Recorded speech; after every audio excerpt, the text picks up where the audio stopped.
I don't like you whispering in my ear. I'm gonna tell you that creepy. right now. No, don't you, Pastor Toby, Chuck Knox. And I'm the Water Boy, and of course we got Joseph Granda. Or is it Granda? It's Granda. Granda. Grand with an A. Granda, like an American. It's a Cuban name. So you're going to be means big. Grandpa Granda. Yeah. Grandpa Granda? Granda. One day? Granda. Someday, yeah. Yeah. I got a 9-year-old. That's Wait. Did you say it's a Cuban name? Yeah. You're Cuban? Yeah. Ah. My father came to this country on a boat. You couldn't tell about that. You couldn't see the Literally. mustache. I mean, the mustache didn't give it away. This is really good because now you can My bon vivant look I'm working on. That's great. So you can use minority status and you can get that privilege at the same time. Well, I'll tell you what. Man. I got plans to get you in the movie. And then if we get a one-legged man and a man who can identify as a woman for 3 days, the film will qualify for the Oscars. Oh. Do we need a black woman? I know a black woman. Standards. If we need like You a wanna call that a intersectional, standard. we can do Black that. woman. We can do that. I can help you out with that. Welcome to the Sunday Special, y'all. Good to be with you on NRB TV, Xfinity, TLN, all the other places that we get on. Thank you. Good. I forget about those people. I mean, I don't forget about you, really. Forget about you. We probably shouldn't say that on air again. No, ever. probably not. Sorry. Hey guys, we get warmed up here. We're going to be in Nashville, Tennessee. Oh, boy. Politics of Sex, actually Lebanon, Tennessee, Yeah. just outside of Nashville. We got the Friday lineups figured out.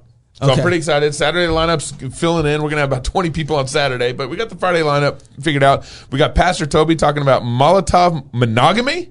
Yeah. Molotov monogamy. Wow. Okay. Okay. We'll have to hear more about that. We're going to blow some stuff up. Vodi Bakum on critical sex theory. How to keep Marx and Freud out of your bedroom. I texted Vodi that. His Silver, hallelujah. title this week, and all he said was laugh. He didn't acknowledge much beyond that. Critical sex theory. Yep. How to keep Marx and Freud out of your bedroom. That's good. I always think you should keep Freud and Marx out of your bedroom. And Nietzsche.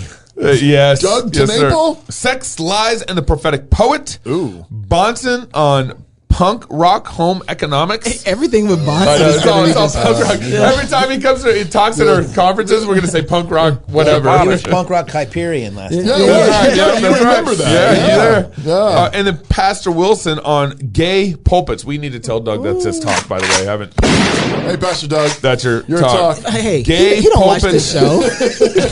Don't watch More important things. The politics of feminism, homosexuality, and unfaithful children. That's a Friday lineup if Sounds I've ever gay. seen one. Boom. It's so good. Boom. Gabe, you're crying over it. Is it I that know good? my allergies are a little off this morning. All right. So my eyes are. Man. It's crazy. And then we also got 2 classes with the Fight Laugh Feast University. If you guys have kind of been following our daily news briefs, and so forth. Starting up in July. In July, middle of July, or July 10th, I think is what it is. The first one is with comedian John Branyan. Yeah. Life is hardy hard. He did we're fixing to release the stand up here from our conference he here was pretty funny. soon. He was Wasn't he? He was great. Oh, man. He was great. Not a single dirty word, and he was hilarious. Yeah. You can't. He killed I can't, it. Comics with the F-bomb. It's just like so distracting. Yeah, Because right. it can't be funny. Well, the word used to have some power in culture, not anymore. It's No.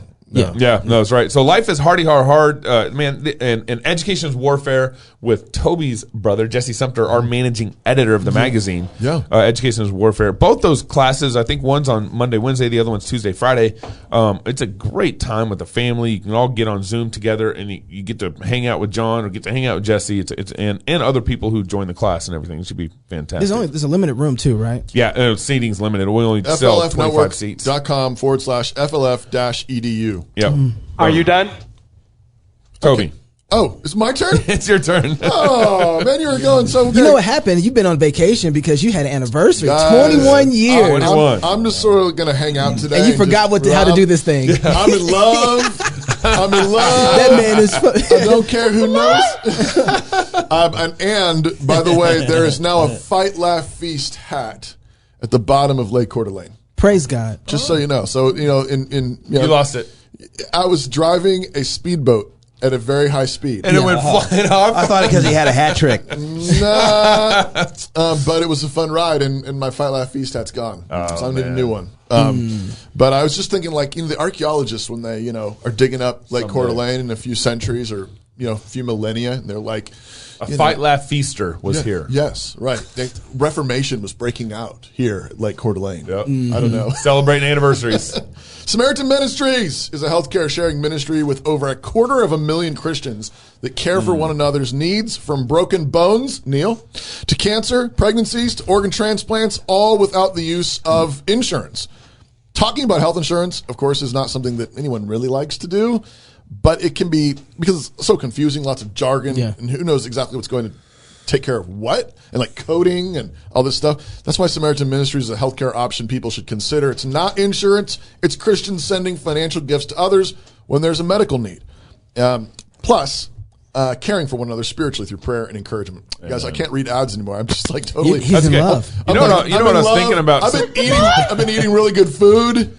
You know what I was thinking about Samaritan Ministries is if actually if all the Christians kind of did Samaritan Ministries, just how to upend the medical industry. Right. Because, I mean, when you work with Samaritan Ministries, you don't need to have, all these medical coding, all this stuff. You can choose whatever doctor you want. I mean, it would change the whole, actually, healthcare industry if this happened. Absolutely. And it would change the world if Christians did this for everything. That's right. You know, just take care of each other. Yeah.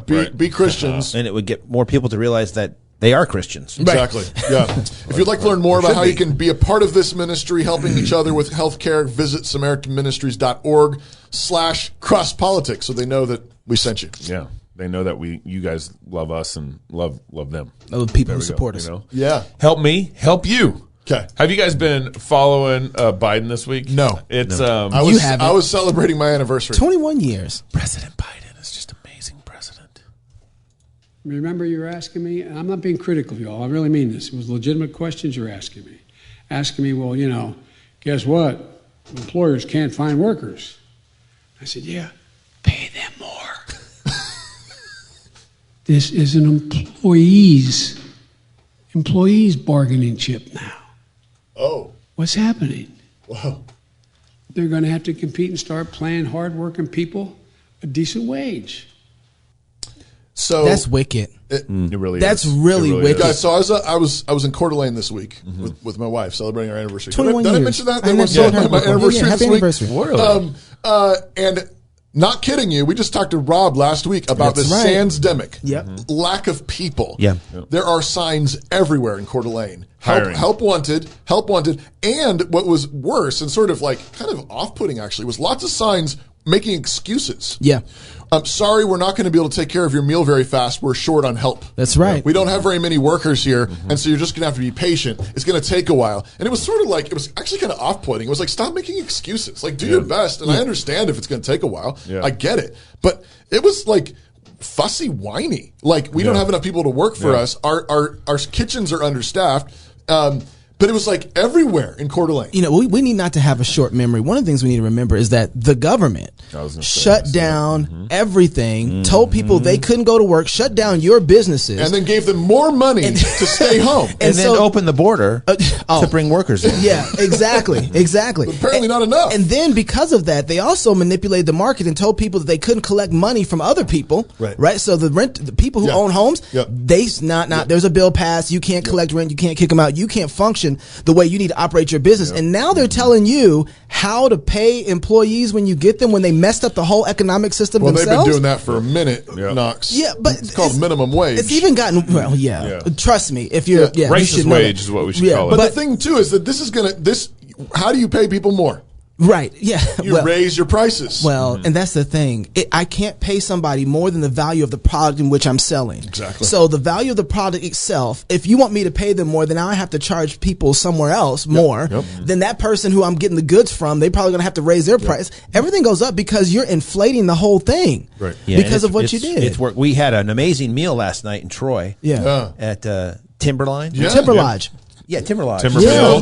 Timber Mill. Sorry, it was really good. You get to cook your little food on the grill. Oh and stuff. that's a new setup there. He can only be open 3 days because he can't find anybody to work for him. Wow. But the busboy's name was Elvis. That was the coolest That's thing. great. That's great. That's It's great. a real name. Yeah. Well, don't forget the negotiation that's going on here. So basically, Biden's pointing out that you need to, you're having a hard time finding employees. Well, it's because the federal unemployment insurance program and state it's because you don't want to pay them. program, You don't want to pay them more. they're getting paid hundreds of dollars to stay home and not work. And remember, one of the things, there was a bargaining thing going on back in the day. Some of the conservatives were at least saying, at least don't make your payment for unemployment more than some of the state's minimum wage is. Yep. And the liberals overrode that, and so it's just this flat fee, whatever, it's like $18 an hour or something like that. And and in some states like Idaho, that means you can make a lot more staying at home. Instead of going to work. So then Biden's kind of mocking businesses for not paying more. Well, it's because I'm competing against the government, paying people to stay home and paying for those them people more. not work. Right. Yeah. To not work. But what's best about that clip is if you watch the sign reader. Yeah. Because then you really get the internal feel of what Biden's trying to get across. Oh yeah, look at it. She doesn't do this with money. She goes, Oh, she's a little bit of money. Oh, that's funny. I got them $1.9 trillion relief so far. They're going to be getting checks in the mail that are consequential. I wrote the bill. On the environment. Pay them more. This is an employees bargaining chip now. What's happening? He thinks he's at his doctor's getting his physical. Yeah. I got nothing I to didn't say. have to do that after 75. I just want to bring up What the fact. is he doing? I don't know, but It's the same press conference. you from ever that. sit? He's just like on a whispering day. Oh, you want to know, really? That is, I mean this in all honesty because I have this with an in-law. That's a sign of dementia. Seriously. Yeah. It is a sign of dementia. Yeah. And they like made, did they make Trump get some kind of psych eval? Yeah, and he passed it. He's like, here's my score. I did very good. I crushed it. I made testing great again. I added a question that I wrote and got it right. And I scored well on that question. I think we've gotten so comfortable with the paternal aspect of the government that this is like, everybody looks at this and is like, oh well, this is how parents talk to children. Sweet sometimes. old man. Hey baby, listen, don't do that. Right. This is not. They're not our parents. And then the media just goes, oh, that's just quirky, Joe. Right. No. He's fine. This I played is- chess with him at the moment. Yeah. He beat me in 3 moves. Well, he's not whispering in this clip, but he's still not saying good The things. Second Amendment, from the day it was passed, limited the type of people who could own a gun. What? And the type of weapon you could own. Is that You couldn't true? buy cannon. No. Those who say the blood of patriots, and all this. It's the stuff, seed of the we're church. gonna have to move against the government. Well, the tree of liberty is not water with the blood of patriots. What's happened is that there never been, if you want to think you need to have weapons to take on the government, you need F-15's and maybe some nuclear weapons. Oh. The point is that there's always been the ability to rationally limit the type of weapon that can be owned and who can own it. Don't miss this. He basically threatened patriots with nuclear weapons and F-15's. Right. Yeah.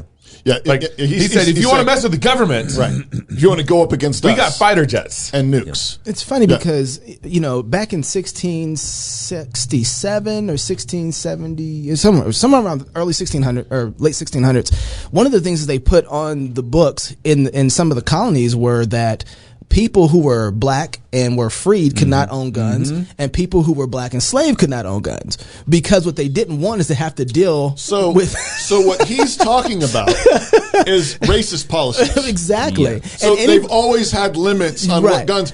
Well, they've always had limits that were. He says, and he called that reasonable. Right. So he's calling racist policies reasonable. Anybody right now who is pushing for disparities and talking about disparities in culture should look at this and be like, no, This is how you limit people's ability to have freedom. Why is it that you need to make sure that slaves or certain people don't have guns? It's so you can have control over them. Right. People think it's just about overthrowing the government. Listen, having a gun and carrying a gun is not just about overthrowing the government. It's a mentality of a freed man. It's the way a person thinks about the world, the way they think about the culture, and whose positions that are in place that don't infringe on mine. And so when you take away guns, part of it is also them is teaching people to, when you have something that's dangerous. Yes, that's right. It requires you to take responsibility for it. And other people. And other people. Because life is dangerous. And this is the opposite of that paternalistic thing you're talking about. Right, exactly. The opposite of it is we're going to put cushions on all the sharp edges and all the corners everywhere.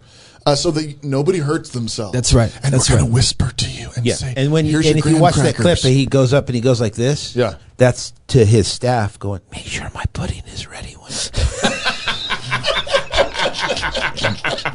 With ibuprofen mashed up in it. Make sure it's vanilla. But so guys, if we have community policing, though, we don't need guns. Yeah, well... Yeah. Okay. That worked really well for France. Yeah. Like France, that's what they tried to do when they overthrow the government, and it actually didn't work very well at all. But I thought community policing was going to fix all our problems. Look, this is the whole thing that's bothering me right now. Everybody is talking about, in one way or another, critical race theory and the idea of intersectionality and wokeness and that whole nine. Right. And so these things are coming out of that worldview to overthrow authority, and they're thinking if they take the authority and put it in the people, then all of a sudden we're going to have a fixed situation. Well, they always say it's in the people, but it's never actually in the people. Well, that's the scary thing. If it is in the people, it is scary because the world isn't designed that way. There is an objective, transcendent standard that we need to submit to, and then we have people who are in position, hierarchical positions, who enforce that objective reality and standard. When we take that out and we say, well, the standard is whatever's inside the local authority, then we start getting anarchy. So then, in our town, the way that we decide to punish things is that if you get a speeding ticket, we beat you with a cane. Right, sure. That sounds crazy, but what happens is local policing starts making the authority what happens locally. That's wrong. Knox, when there's always been reasonable limits. Oh, okay. You start whispering to me, and then we have... This episode's over. Segment is over. But, so when we start... And this is what's starting to happen. I am totally for... for instance, in, Oregon. Recently in Oregon, the mayor decided to allow certain things to go unchecked by police. So if you're speeding, if you have a tail light out. And I'm totally for that type of policing because I think that what we're doing is making laws that shouldn't be laws to punish people. Shouldn't have been laws in the first place. Exactly. But when I see that, even though it's something that I want, I know the objective standard behind that is not authoritative and transcendent. What they're doing is to say, we're going to make up our own laws. Right. And so it doesn't stay there and it turns into anarchy. If you look at France, that's exactly what happened to that. Right. They will start taking out that rule of law. If it's not transcendent, if it's not objective, it's going to eventually turn into tyranny. Right. Yeah. And which it already is. Right. And then we'll start hanging people because, they scratched somebody else's car. Yeah. What kind of car was it? Well, depending on the price of it, if it's a Tesla, you might want to hang them. So, Joseph Granda. See, stop. Like America. That's all right. Coming up next on Cross It's all right. Politic, we're going to talk about movie making and what Christians need to be doing in the film industry. Sally, ride. You don't want to miss this next on Cross Politic. Hi, I'm Robert Borton, CEO of Classical Conversations. Our most precious commodity is time. No one has ever lied on their deathbed wishing they had spent more time making money. They all wish they had spent more time creating a legacy. Our modern education system steals that legacy, steals that time from our children. That's why I'm passionate about homeschooling. That's why at Classical Conversations we want to give you more time to create that legacy, follow your passions, and glorify God. Visit classicalconversations.com for more information. One. Hey! I do the counting. 3, 2. Can we stop whispering? From anybody. Welcome back to Cross Politic on the one and only Fight Laugh Feast Network. Hey, don't forget to download the Fight Laugh Feast app. Yeah. That thing's awesome. A bunch of our Really? podcasts. Praise God, thank you. A bunch of our podcasts are only available on the app. Yep. don't we have a podcast In from the bullpen, Mark Dewey. and Darren Doan? Yep. The Darren Doan cast. Yeah. And there's like a Canadian. We There's got books on tape. I drove up here from Colorado, listened to a bunch of stuff. Oh, yeah. Nice. Yeah. Raising Leviathan and That's on the That's canon. canon. That's And that's canon. the That's canon. different. Oh, Canada. Get that different. I have that one too. So Get we that one listened too. to last Sunday's There we show go. on this on the way up. Yeah, but get them all. Yeah, get I really them like all. the app. The Hey, Daily News Brief is huge. with us today, if you haven't noticed, it's the one and only Cuban-American Joseph Granda. I feel God right That's there. right. That's me. And my pronouns are winning and first place. Well, there you go. Winning. I don't know how to use those pronouns. Winning Joseph. Writer and director, long history on stage, film, art. Began his career as an actor at the Neighborhood Playhouse in New York City, studying under the guidance of Sanford Meisner and William Alderson. Alderson. Yep. You wrote and directed your first feature film titled The Healing Garden. Yep. And it's on Amazon Prime. It's on Amazon Prime, and you can rent it lots of places. It's the number 6 family film in America in April. Yeah. Awesome. So you can watch it with your That's kids, your grandkids, and not have to worry about anything. I mean, the edgiest thing in there is a fart joke, and if you can't deal with a fart joke, you should be reformed. Pure Flicks ain't gonna like You it. should become Presbyterian. so, and you've been working you're doing screenwriting. It says behind the scenes you worked with Christopher Walken, Arnold Schwarzenegger. I did. McCress, he's Get great. down. I love him. Val Kilmer. What did you do, Gabe? Get down. That's Arnold Schwarzenegger. What are you doing? Well, because he said he worked with Arnold Schwarzenegger, and I said, "Get down." Get down. No, And don't. but this is like so many things you've done. That's really exciting. And you are now working on Ride Sally Ride. I am with Doug Wilson and the Gorilla Poet guys. The Gorilla Poet and the Cannon guys, Yeah, and so. And you're here actually here. on a scouting mission. I scouted locations, and I met with Doug for a little bit. Yeah. And, I just gave him the sort of the third draft, and it's a long process. You got to continue to rewrite, to get where you want it. But the first draft was very faithful to the book. But to take the whole book and adapt it, it would have to be a 10-part miniseries, 10 hours miniseries. Which is totally fine. Let's do that. So much, You can find out more at ridesallymovie.com. But I want to zoom out a little bit and ask, so how did you get here? Were you thinking 10 years ago, I'm going to make a Ride Sally Ride movie? Well, I left the movie business. Okay. Did it leave you? Yeah, I left. I was living in L.A. for a long time, which I don't recommend living in L.A. So I like to say I did 12 years in L.A. Okay. Wow. And I got to the point as an actor I would get offered work, and one time and this is before I came to Christ. My agent said, "So we've got an offer for you. It's a pretty big movie." And I said, "Well, what's the part?" And she says, "It's to play the campus rapist." And because I was yet a Christian, my first thought was, "Well, what's it pay?" Right. And she gave me the quote, and then I thought, well, I'm not so sure I really want to do that. Yeah. Because I had done a lot of bad guy parts. Yeah. And she said, without a beat, she goes, "Oh, it'll be good for your career." And I had this moment where I'm like, well, what's my career that's good for it? Right. Right. And so, long story short, I left. I moved to Colorado, got married, had a baby. Did you baptize? Not yet. No. Okay. Well, she's 9 now, so I'm sort of bringing. We'll talk about Sort it. through that. Yeah, we'll talk about it. I wasn't. Well, I'll get to the reform the reformed part. And so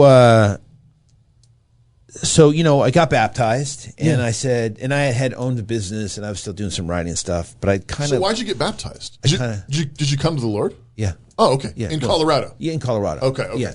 You just jumped from breaking up with Hollywood to moving to Colorado. Yeah, so I moved to Colorado. Getting baptized. I didn't want to give it, And it was suddenly, only an hour. baptized. What happened?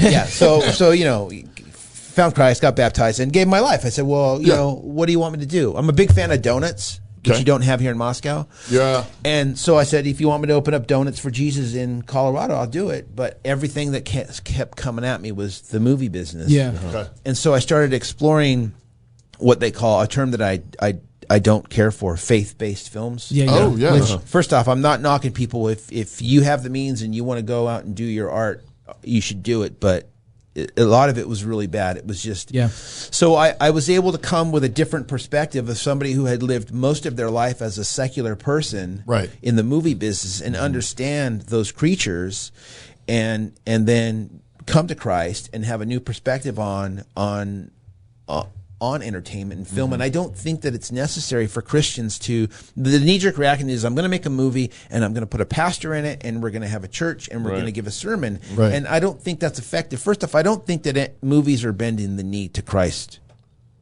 really. I mean, I'm sure some people have come to Christ through film, but I think the purpose now is to just look, culture is supposed to be intellectually stimulating. It should be beautiful. It should be soulfully uplifting. And the mainstream culture is not that. Hollywood is a death cult run out of a brothel in Santa Monica. Bars. And so I think we should just make good, uplifting stories that are beautiful and kind, and you don't have to give sermons. And maybe the couple that fall in love, they have a brief conversation about wait until they're married. Could a Christian direct, produce an uplifting horror film? Yeah, absolutely. What would that be? Well, it's funny you say that. I think that it's like about total depravity. Total depravity for one. I mean, that's a great. I have an idea that I'm going to eventually do. It's called 72 Hours to Animal, because my brother is a special forces, and he goes, "Oh yeah, the lockdown, big deal." But if it was a real lockdown, and people found out that your Walmart was empty and no more trucks were coming to refill it, he says it's 72 hours until people turn into animals. Oh, wow. Wow. He's right. He said that's what it was in Afghanistan. He goes, we don't get them food in another day. It's a problem. They start eating everybody. Yep. Wow. So, yeah, absolutely. Okay. I mean, here's the thing that I've learned, too, about coming to the faith 10 years ago, is that people like to talk about the miracles of Jesus, but what they fail to forget is that those are supernatural elements, and we live in the midst of a supernatural world. Yeah. Right. When you see those people rioting in the streets, that's demonic influence. That's right. On an energy level of people. And I listened to a lecture on all the supernatural by a guy named Dr. Michael Heiser. Oh yeah. He's amazing. Yeah. And he talks all about the spiritual world, and I think absolutely. I think it has to be done properly. I don't think you need all the gore. I think scary things are more effective today when you don't actually see them on the screen, because we have enough input. Let your imagination theater of the mind do the work. Let your imagination do it. I think you're right. I think there's a part where if people read their Bibles, they would have no problem making a zombie film. Oh, the Book of Judges. Yeah, I mean, exactly. Go to the Book of Judges. I mean, it's crazy. Right. There's all kinds of stories in the Bible that really concubines being cut up, right? Sent out to all of Israel. Yeah, exactly. That's a horror movie. Yeah, you're right. But so you're doing Right, Sally, Right. What was it that you read the book? Can you walk me through that process? You read the book, and what happened? So last year, we got quarantined, but just for 2 weeks, like they said. Okay. Very temporary. It only felt like 2 weeks. We crushed the curve. And so I sat around watching, YouTube, and I had already been reading some of Doug's stuff, and that was your first problem. Yeah, and so as I tell people, we got quarantined and came out Calvinist. And I wish everybody did. Yeah, so I was like Jeff Durbin and Doug and some of your stuff, and so I was in the process of putting together a different movie. I just finished a movie that came out earlier this year, and it's a long process. Yeah. And so and then I ordered Doug's book, Right, Sally, Right. I'm like, oh, there's a sex robot in it, and then he's a pastor. I'm like, that's kind of right up my alley. Calvin and sex dolls. This could be good for your career, right? So I got it, and I read it. I read it in like 2 days. Yeah. And then I read it again, and then I was sitting in bed, and now I was reading it with a Sharpie, and a highlighter. I'm like, now it's reading me. Yeah. Right. And my wife goes, "You're reading that robot book again?" I'm like, yeah, but you're safe. And so I said, you know what? I feel like, and I prayed on it. I've learned to I pray on it. I'll do whatever you want me to do. Yeah. I just want to be a vessel for it. Yeah. Yeah. And And so I said, I'm gonna write Doug Wilson. She's like, great.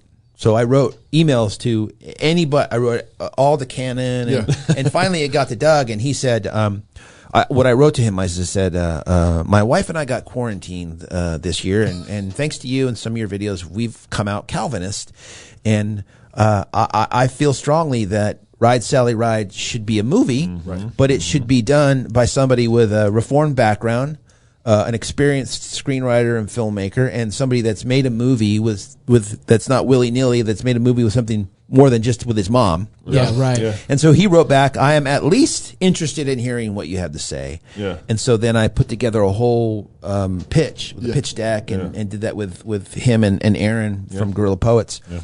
And they were laughing because the way I opened it up is, so I said, well, what are other people saying about this? I did all kinds of research, and I found this woman that hated his book so much. Yeah. She hated it so much that she, on Pathos. You don't need to mention any names, but I'm not going to mention her name, but she reviewed. Feed the trolls. She reviewed every single chapter. Nice. Every week. Wow. And so at the end of it, I said, if you guys don't take me on or hear me out or let me give this a shot, I would at least like your permission to write a movie about a woman who is obsessed with the novel that you wrote, who lives with monkeys in Costa Rica now. Oh, that's great. Yeah, and then I came up here and I met with Doug and gave them a pitch, and they asked me a bunch of business questions, which is smart because it's show business, and right. And each one of them sort of took me out to lunch, and when I sat down with Doug, he sat down. We were at this restaurant, Tap, and I said, so first, let me just say this. This is not a faith-based movie. And he just smiled. I'm like, okay, I'm on the right course here. So as you were reading the book, what was it that grabbed you about it and said, okay, I got to make this a film? A couple things. One is that it was an opportunity to poke the bear. Yeah. To say, oh, here's what we think of your culture, and here's what we think of you telling us what to do. And also, I thought it was interesting that the concept of talking about sex, this is just my experience, but I feel like a lot of times Christians are uncomfortable about talking about sex, and I think that's because immediately they relate it to the culture of sex. That's right. When in fact, the purpose of sex, in this book, one of the underlining themes is like fall in love, get married, and go for it. Yeah. Right. And enjoy it. Right. That's, don't be uptight about it. Have kids and so much of what the culture is doing is actually taking the gift of sex away. Right. Yeah, destroying it. All the perversions of sex are destroying it. Yeah. Right. Yeah. And God is the one who gave it to us as a gift. Right. Well, and that's exactly, I was just reading an article, I reported this on the Daily News Brief, Trudeau's, it's women and gender equality or something like that inside of Canada, that is inside the government. They were asked, could you please define what a woman is for us? Mm-hmm. And they wrote back and says, we choose not to define a woman for the issue of inclusion. And when you would think they actually have woman in the name, and because of this bill, it's a bill. No, legislation. This is a company that just wanted it to know it's an association. It wasn't even a bill. They just asked this company, women and gender equality, what is a woman? It's called WAGE. Since that's what you stand for. And they would not define. And I thought to myself, here it is, women who are feminists, they just lost everything that they were fighting for because they gave up the objectivity of who they are. Yeah. When you give the world these things, you lose it. Well, that's the other message in the book and the film is that, it's a guy who moves to town with his sex doll robot, Sally, and he introduces as his wife, and throughout a series of circumstances, he tries to lure this young Bible student into engaging with it. Yeah. And the kid gets mad, and he takes it to the trash compactor and destroys it, and then the woke prosecutor charges him with murder. Right. But throughout the story of the book, and even in the film, because people ask me, well, what's it about? And my answer to them is that if we treat things and ideas as if they are real women, we will ultimately treat real women as if they are things. That's right. So Amen. If I'm supposed to say that Bruce Jenner is a real woman in equalness to my wife, it's it's disrespectful to the image of God in women. Yes, absolutely. And so that's his point too, is that he's not crushing the image of a woman. He's crushing an idol. Right. That this man is literally worshiping to protect women. And when you crush idols, you're actually honoring the image of God. That's right. Idols deform the image of God. Yeah. But when you crush idols, you're honoring real women, real men, real sex, real love, real romance. Sex. RideSallyRideMovie.com. Right, movie. Yeah, you can go there. You can get involved too. Help us make this movie. Yeah, we need to make this. More with Joseph next on Cross Politics. That tastes good. Would you like to call it? RideSallyMovie.com. Yeah. Support it. When a medical need arises, hundreds of thousands of Christians across the nation care for one another by sharing financially for those medical needs. Samaritan members pray and reflect God's love and care by providing for one another.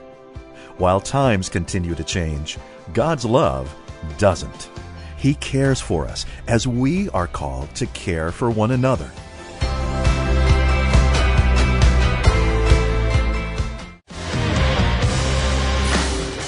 I never get to count off my segments anymore. No, They both. You celebrate 21 years. You're good.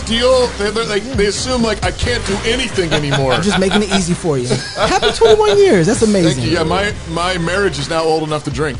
Yay! Speaking of which, I know we didn't get our third segment scotch. You let the government tell your marriage when it's allowed to drink? No. No. But I do have my F-16 coming. 15. Right. Welcome back to Cross Politic on the one and only Fight Laugh Feast Network. With us in the studio, none other than Mr. Winner, successful Joseph. First place. Granda. It's my pronouns. Winning in first place. That's right. I say that to people sometimes and they go, that's not funny. It is Yeah. inside. I'm laughing inside. It is. Party in my head. So, getting involved in this, so first of all, I just want to encourage you, go to RideSallyMovie.com. Yeah. RideSallyMovie.com, because right now they're actually raising money. Raising money. To make this movie. And I mean, haven't you heard enough? I mean, you've probably read the book. If you haven't, what's wrong with you?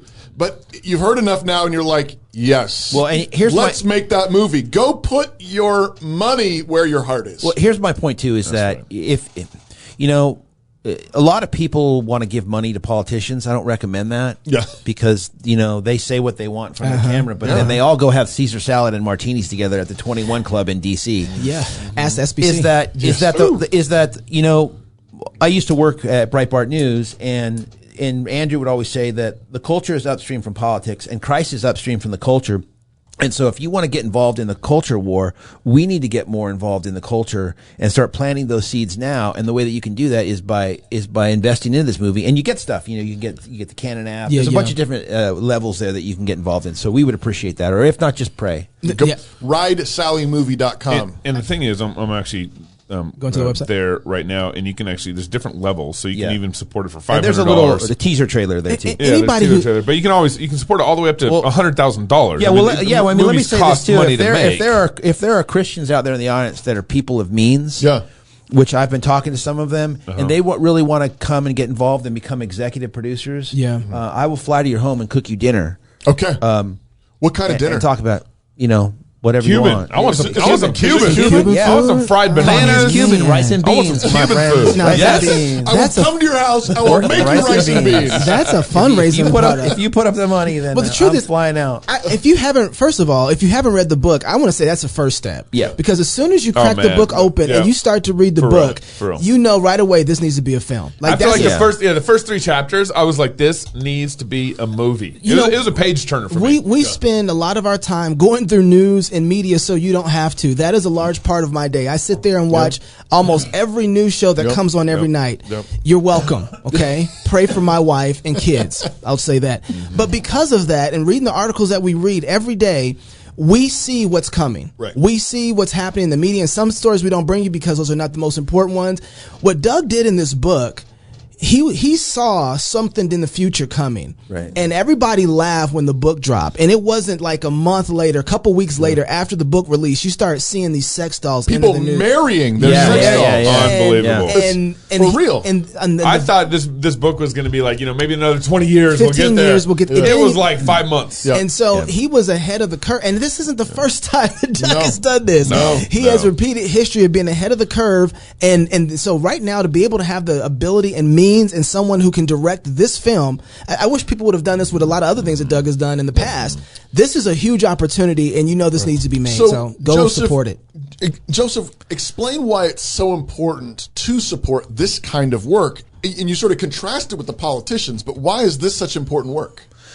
Well, the biggest reason is because it'll get a whole bunch of pearl clutching in the culture. Okay. I mean, like I said when I came up here, Doug, I said when I make this movie, if people aren't picketing in front of my home, then I have failed. Because I live in Colorado. Right. Which is where the heart of the book takes place. Actually, it does. It does. Yeah, that's funny. You're like, I know these people. Yeah, exactly. And I live in Boulder County. I have that neighbor who has that doll. I live in Boulder County. Yeah. Because nobody has yet been brave enough to really poke the bear of culture to say, okay, and here's my response when they get upset is like, why don't you have a sense of humor? Mm-hmm. Why are you so obsessed with sex? It's interesting whenever a Christian gets interviewed by somebody, they always come to the homosexual question, which my response is like, why are you so obsessed with homosexual sex? Right. Yeah. Mm-hmm. I don't understand. It's always a question you ask. Right. Yeah. We live in America. Yeah. You're free to, whatever. I'm not going to run around with the Noetic flag in honor of you. I said that to somebody. I said, I love that you're a representation of Noah. What? Right. So since you've started working on Ride Sally Ride, it's public. You've been public on your Facebook page. Have you been canceled? Has there been any kind of I got hate mail. Are you getting picketed yet? Yeah, already? It's been almost 10 years since I got hate mail. You're so happy. He's like, finally. I know. I was like, oh my gosh, I'm on to something now. Because if you don't upset people, you're not doing you're not doing anything. Mm-hmm. I wrote a novel years ago that people got upset with, so even before this, I had another project going. And it was during the presidential the election when there was like all the other. Was it like a January 6th project? And now you got the FBI showing up at his house. Good. It's always good to know that those places can get into. Hey, without guns, pretty easily. The security will just let you in. Right. With flags. Insurrection. Right. So I got kicked off Twitter for racist math. No, I'm sorry, huh? There's so much. So I was on Twitter and I had this producer who was a secular person and one who claimed to be a Christian, and Pete Buttigieg was coming out and saying that Christians that were voting for Trump needed to repent, and then he used scripture, and I just tweeted. I remember this. Pete Buttigieg needs to repent and ask forgiveness of his sins. That's all I put. Yeah. And my producer, she'd have none of it. And she was like, I don't think I can work with you anymore. Wow. Which was a blessing because that whole project totally fell apart. But here's what's interesting. So I went to the other producer who was claimed to be a Christian, and there was legal stuff that needed to be worked out if we were all going to go our own separate ways. I said, so look let's you and me get together with a pastor that we both knew, and let's work this out. I wrote him. I said, and I quoted from Paul, and I said, let's just, and then we'll just, we'll make it fair, and off we go. He said no, and I got a letter from a lawyer, and I said, all right, fine, off you go. Right. And I was like, yeah.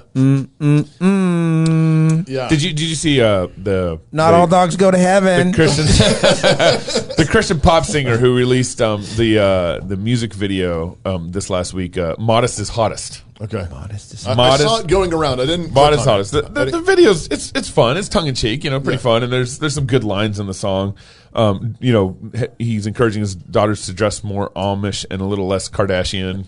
So there's some good lines in there. Well, anyways, it released I think the beginning of this week or the end of last week, and he's already apologizing for it. Oh, brother! Because a bunch of Christians came out and said you're body shaming women. Oh, brother! Please. And so he you can't even apologized. see their body in those Amish dresses. He took the music video offline already. What? It's been a week. And See, it now was that's going my viral. point right there. Yeah. Is that's the biggest mistake. Yep. I learned that from Andrew Breitbart, and if you watch Tucker Carlson and you watch Adam Carolla, is you never apologize because eventually they're just going to go away. Yeah. Because that's what they want. The beast needs to be fed with your apologies. Yeah. And if you apologize, then they've won. Is that the same thing when it comes to Christian filmmakers, that they don't want to take any of those steps? I mean, what you're doing is a bold move. Right. I mean, you're taking a film, you're going to make a book and make a film about a boy that goes after a sex doll. That's already Christians don't even want to, right? Right. So, I got a lot of blowback from Christians on the Facebook. Yeah. Oh, yeah.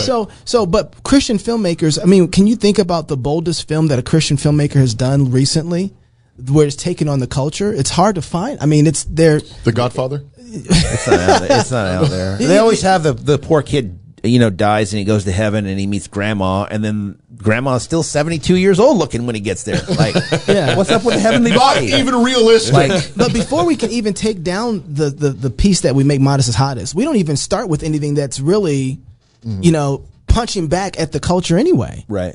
So what kind of thing, what if you could choose, like, hey, I'm a filmmaker, I'm coming to you, Joseph, what are some films that you think I should probably look into making? Well, there's a great book by Anthony Burgess who wrote A Clockwork Orange. Yeah. And it's called The Wanting Seed. I would love to do that. And that's about politics, and that you're only allowed to have one baby, and if you get pregnant again, you have to have an abortion. And to climb the ladder of government, it's better if you're a homosexual. Like, this was written in like 1965, I think. Anthony Burgess. Yeah. And it's a great story. So this woman finally gets pregnant, and her husband is pretending to be gay to climb the ladder of government, and she's got to go on the run because they want to take her baby. Okay. I mean, that would be stories like that would really ruffle the feathers of Hollywood.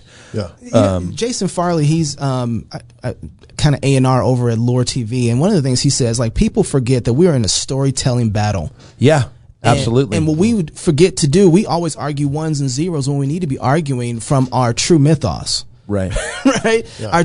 And if we use the word of God as a way to tell the best stories, like something like that, that's getting right at the issue of life. I still can't figure out for the life of me why nobody's decided to. I mean, Tyler Perry's making all kinds of black films, but the largest disparity with black people right now is abortion, and nobody's figuring out another way to communicate that disparity inside of a story. Reminds me of that movie. It's a book by P.D. James, Children of Men. Yeah. Or the story about that's like the last baby on Earth. Yeah, they made that into a movie. And the whole story is about saving the last baby on Earth. Right. Because people couldn't have pregnant babies. woman running through the whole movie, and it's like, what a glorious way. Well, to tell the story and say, do you see how valuable this is? Right. What was the other film that they did the second part of it, and just the thought of it just escaped me? Silent. Oh, Quiet Place. Quiet Place. When I saw Quiet Place, I was like, this is a pro-life film. Yeah, absolutely. It was phenomenal. It was phenomenal. And what they did, the father sacrificing himself for this family. I mean, there were so many things in that. It was like,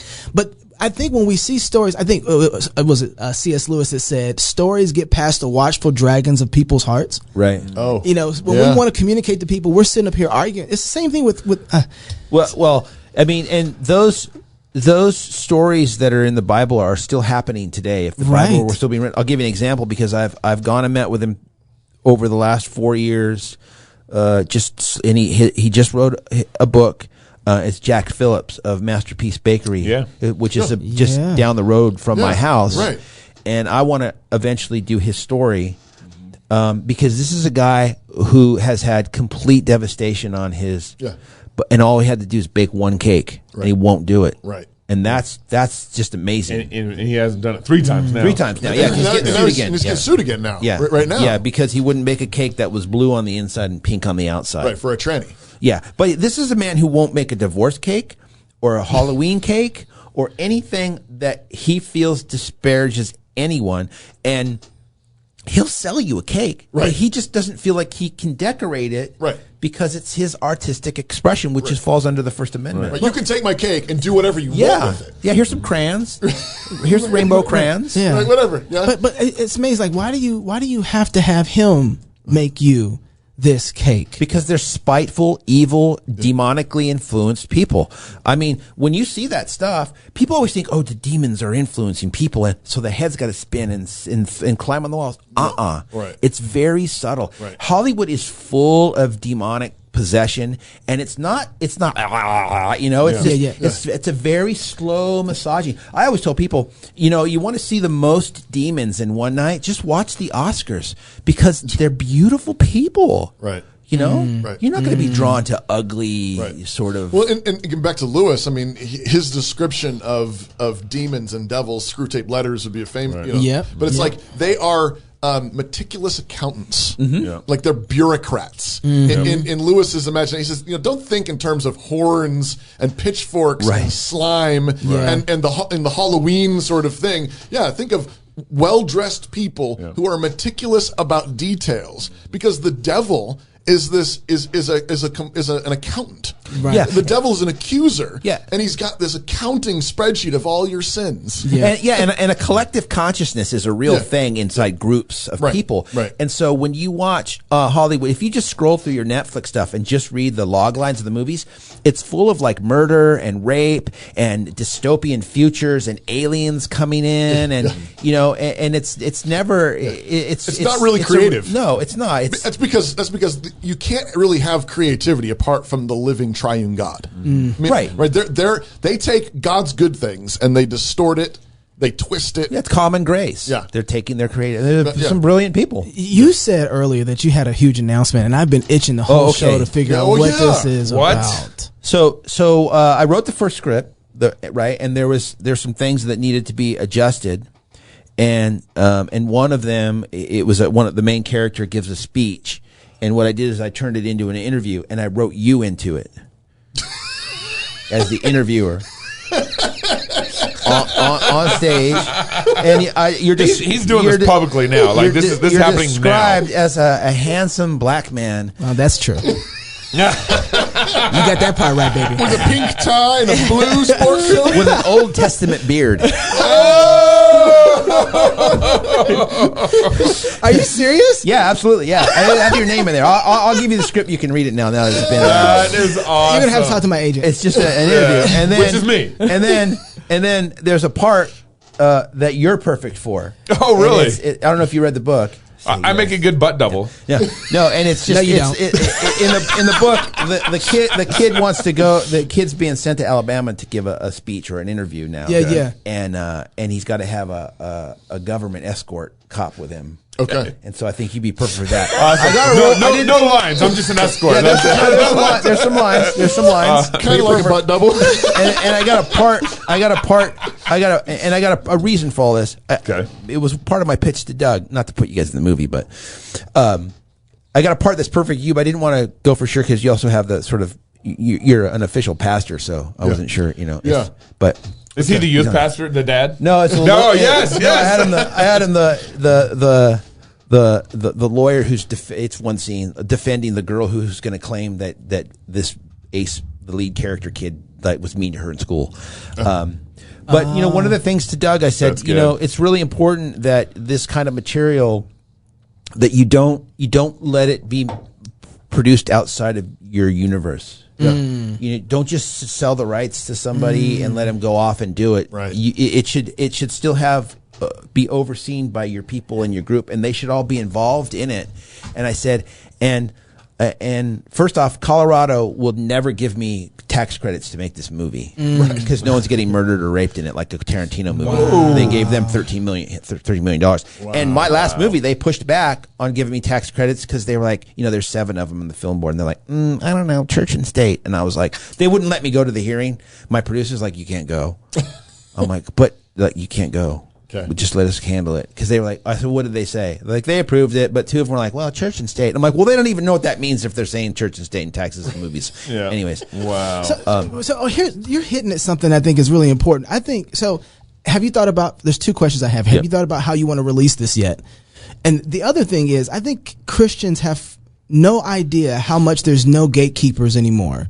Like everybody sees Tyler Perry and they're like, oh wow, what an amazing thing. But Tyler Perry, they forget he pushed back against everybody and made movies for one particular minority group inside of a minority group. And made money off it. And made lots of money before anybody ever knew who he was. And he just said, I don't care. I'm just going to do my thing. I'm going to do my thing. Right. And we have a Christian base and foundation, but they don't know there's no gatekeepers anymore. Yeah. So, especially the movie theaters this last year being shut down, there's a lot that happened. It's the Wild Wild West out here. So that's right. How are you thinking about kind of Well, that? I think all things work for good. That's right. And so, I mean, we've seen people learning about what's been going on with their kids in school because they've been home for a year. Mm-hmm. Yeah. But also, what you've seen is the death of the movie star, which is a good thing. Mm-hmm. Right. And I don't really think that theaters are ever going to be the same again because a lot of them have closed permanently. Yeah. People don't consume media the same way. They just as soon watch it on their laptop as go to the theater, and or they'll buy it for $20, knowing that I got to drive, and it's $14 for me and my girl or whatever. So I'll just buy it and own it. So the landscape has really, really changed, and I think one of the things that you have to do is you have to know who you're making this movie for. Mm-hmm.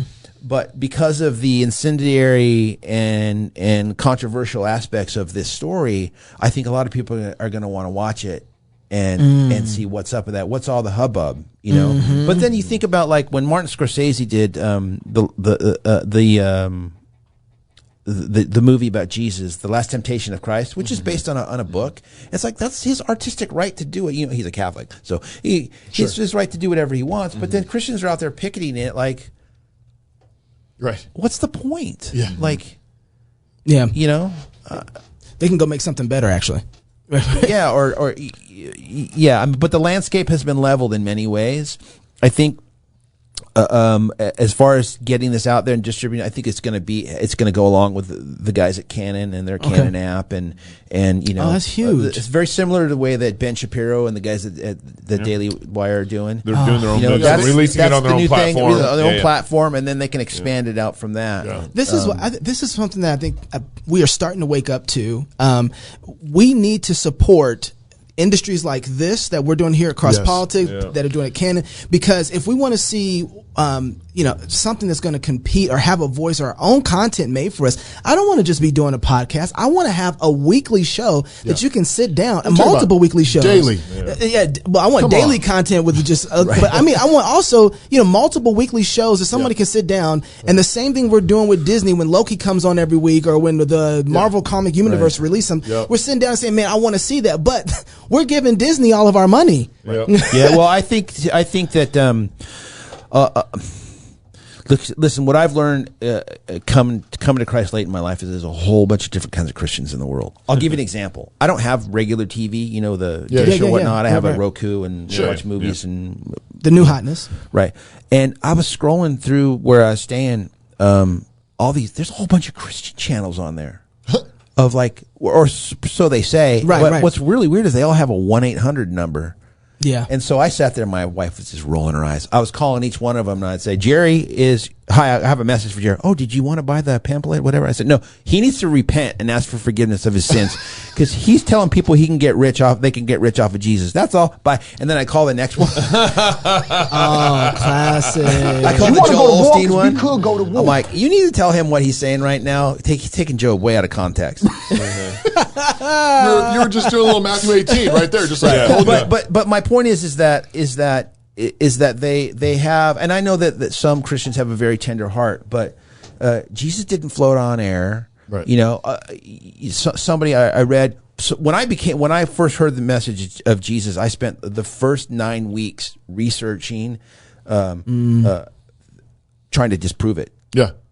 Historically and theologically, until we were driving back like week 9. I was with my wife, and I was like, back from church, I go, honey, I think we're Christians. She goes, I think you're right, because it's kind of how it works too. Jesus didn't like go in and like flick a table over and and then mess some stuff. He was there for a while. Yeah. And it was like 30 acres or something. It's a big area. All day. Yeah. And the tables are really heavy. And he made a whip. So he didn't walk around and go, I might whip somebody. Like, he was whipping people. Yeah. He was mad. Yeah. You know, Absolutely. I think we need to, you know, embrace the warrior spirit of Christ more in the culture. Yeah. And not like, we just want to be nice and have you come to Jesus. You know, the thing that makes me really excited about all of this is that politics is downstream of culture. Yeah. We don't what you're doing when you're creating beautiful things, when you're creating life for people, what entertains them, what fills their imaginations at night when they get up in the morning, that's the stuff of culture. That's the thing of art and entertainment and all of those things. And that's soil. Mm-hmm. That's right. Yeah. And out of that soil grows the public square. That's right. We have the current public square we have because we've been growing stuff out of the soil of Hollywood, which you called what? Like a brothel? It's a death cult run out of the back room of a brothel in Santa Monica. Right. Right. Which is why we have the politicians we have. That's exactly right. Okay? Right. They are the fruit of that kind of culture. Right. And if we want a different public square, we want a different politics. You don't just give money to the current politicians. Yeah. They were grown in that perverse soil. Yeah, politics is Hollywood for ugly people. I'm sorry, Hollywood for character actors. But you become what you act like. Yeah. Right? And the people that you look up to, your idols, right? You become like. And so we need to have like real Christian art, not faith-based films. Right. Real Christian art. That's right. Where the triune God is Lord over all of it. Right. Every square inch of it. Where the earth is the Lord's. And it doesn't have to be preachy. Exactly. Because it's just a good story. Because all of the things in this world that are good are from God. Right. And that starts at home with fathers, you know, loving their wives, you know, having kids. And then also, too, keeping them out of government schools. Message. RideSallyMovie.com. Did I say it right this time? RideSallyMovie.com. Go support it. Yes, you want to see this film made. This is one. If you can support anything, support this film. Joseph, thank you so much for joining us. My pleasure. If you're single, get married. If you're married, have kids. And if you have kids, go baptize them. Until next week, love God with all your heart, soul, mind, and strength. Love your neighbor as yourself. Go fight, laugh, and feast. This is Cross Politics. Good looking black man. That was fun. I'm with that. I'm with that. Old Testament beard. I know. Old Testament beard. We did not design a cookie-cutter curriculum meant to chop students into appropriately shaped submissives or snowflakes for the secular zeitgeist. We designed our curriculum the way we did because we want our graduates to be equipped to stand courageously against that destructive zeitgeist and to honor their maker and how they, body, mind, and soul, battle to save their communities and the entire Western world from our current diseased insanity. New St. Andrews College is not in the business of rubber stamping graduates for this particular job market or that particular career. We aren't happy unless our graduates are equipped to tackle any constructive cultural task anywhere, from courtrooms to hospitals to job sites to movie sets to the highest risk job and the most important setting of all, the raising and training of the next generation of immortal souls around dining room tables and in pews. The world may have gone mad, but it's not the first time. It has been saved before and by particular people, many of whom shared a very particular type of education.